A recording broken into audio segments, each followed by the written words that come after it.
Corona Ketchup 37. 37. Probably the weirdest number we've had so far, right? Like, what even is 37?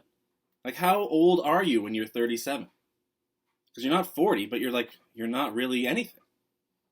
And it's not like I'm making a that's so old thing. It's not a that's so old joke. Oh, 37, so old. Not at all. It's just a weird pocket. Just a weird pocket of life that you don't talk about very much. No one's starting, reminiscing with a great story about, remember when we were 37? Age is just a number. It doesn't matter. 40 is the new 30. 70-year-olds falling in love with 45-year-olds. It doesn't matter. It's all a number. But 37? Something's off about it. Has anyone actually turned 37? I'd love to see some stats on that. And on today's date, Trojan War. Trojan War Day, 1184 BC. Trojan War, one of the most all-time referenced wars. It's, when you think of tactical ingenuity, you think about those guys getting inside that wooden horse. That's what you think about. Judge a book by its cover birthday with a twist. It's a guy who writes books, whose face I don't know if I've ever seen before. So it's like a first. It's putting a face to a name that I know all too well. That name is Robert Munsch, all-time great children's author. All-time great.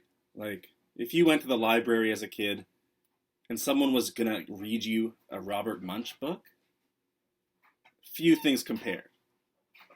It's like as if all the stresses of your 6-year-old life faded away and Robert Munsch spoke to you. And it was bliss. And now look at this guy's face. Look at this guy's face. It's like Dr. Seussian, which I guess makes sense. Happy birthday, Munchie. Lady Antebellum is changing their name to Lady A because antebellum means before a war, and the term was widely used in association with pre-Civil War United States, where slavery was practiced. I had no idea. I had to look this up. And I think it's the right move to change your name, but not just change it to Lady A. Because then the first question is, oh, what's the A stand for? And you're right back to square one. You can be like, oh no, it doesn't stand for that. It's just Lady A. But it does. It does stand for it because that was your name before. And you've only shortened it. You haven't technically changed. Well, you have technically changed it. But it's not a big enough change. The slate has not been wiped clean. If you're going to change your name because it means something racist, then change it. Change the whole name. Don't just shorten, right? Right? Kelly Clarkson getting a divorce.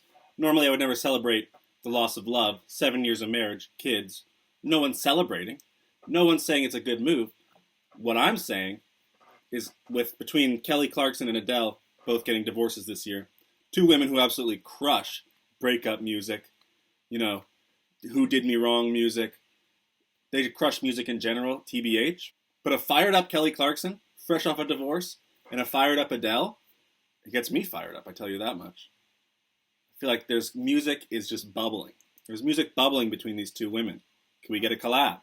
Is that too much to ask? Perhaps. So that's something to look forward to. It's a silver lining in the divorce black cloud. Behind these hazel eyes! Comic-Con's going to happen virtually, and it's going to be free. So that's pretty sweet.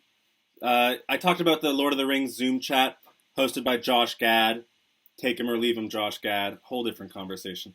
Maybe an entire episode of the CCU. Learning more about Josh Gad every day. Learning more about Josh Gad by the minute. Leaving Josh Gad to the side. Can I say Josh Gad again? I will. Leaving Josh Gad to the side. That Lord of the Rings Zoom was great. And I'm sure Comic-Con can pull off something very similar in replacement of the live panels. You'll do Zoom chats with everybody from their home. Won't be quite the same, but it's the next best thing.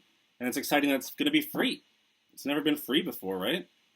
You have to go I would have to go to San Diego. Now I can just do it online for free. Awesome alternative for a worldwide audience. And that's it for today. In the description of the video, I've left a link to a website where you can donate to organizations fighting against racism and police brutality, as well as a link to 100 black-owned businesses that you can support right now. Thank you very, very much for watching, and I'll see you tomorrow.